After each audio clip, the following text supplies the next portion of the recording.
Him covering ground is Con Job, and then came Saker. Second last on the rail is Django. Back with it towards the rear. Back to a walk. 450 from the judge, and Flying Time is about to be given his head. In the straight now, Flying Time led 2 lengths to It's It. Grey Enigma third down on the inside, making headway. Django, and in behind them, Black Dynamite. He's under heavy pressure going to the 200. Con Job's running on, and so is Saker right down the outside. It's Django reaching the lead though. They go to the 100. Django draws a length and a half, 2 on It's It and Saker. Grey Enigma, no Black Dynamite, brother. It's all Django. Django won it more than... We know that this horse has got so much ability. We saw that early on as well, and we're starting to see it again now with you training it.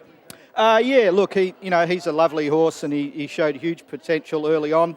Probably just got a little bit lost in the system, and just to change the environment, just something different. We're just trying to get his head in a happy place, and yeah, I thought it might take a little bit longer to come around, but good result today, super ride, and horse might have a bright future. Tell us about the training methods of this. I believe you just really backed it down and let the horse settle in nicely. Yeah, look, we've just, he's come out of a different environment. Just tried to get him in a happy place. We don't ask him to gallop. We know he can.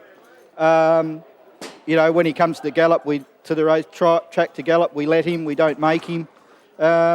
And he's just happy where he is. So yeah, it's not that hard. It's not rocket science, but just keep the horse in a happy place. They've got the ability, they run. Historically, always raced well fresh, and then has tapered off. So now is it just about the maintenance and continuing, as you said, just to make sure that he is bouncing around? Yeah, that's for sure. We don't need to go out of our way to do a lot with him. We do most of our work out the bush, and as I said, he's a happy horse. Try and keep him that way. From what you've seen at home and in work as well, what type of distance will you be stepping up to this campaign?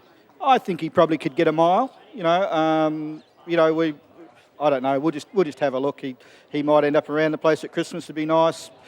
Might even think of a Hannons or a Northern Cup, something like that. Your go-to man, Pat Carbery. That was one of the better rides you'll see. Yeah, look, we've been together a long time. We sort of understand where we want to be at the end of the day, and sometimes it takes a while to get there. But yeah, it's going good at the minute. Alan, well done. Great to see this horse back in form. Congratulations. Thank you.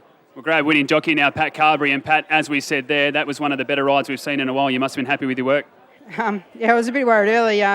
He jumps well, but we've been working really hard on getting him to relax, and he seems to be gathering confidence. But the pace was pretty solid, and he was off the bridle the first bit, but I just didn't really want to push him off the bridle because he's a big horse. And the further we went, he just kept travelling into it, and the runs kept coming, and he won really soft, I reckon. The first up run was massive, that has to be said as well. But this is a pretty handy field. You had Black Dynamite, It's been racing well as well. So it's been some pretty nice types. Yeah, it's pretty good field. I mean, obviously Black Dynamite was 3 weeks in a row. But this horse has shown, it's only his first prep with Alan, but he's shown in the past how he's showed a fair amount of ability. But we just want to get him into a bit of rhythm and get a bit of a decent racing pattern with him. And I think just showed today that the further distances go as he gradually stepping up, I think he'll relish that. So Rick Hart, who's next, he's going to have a good campaign. Well done, boys. Let's hope so. Cheers.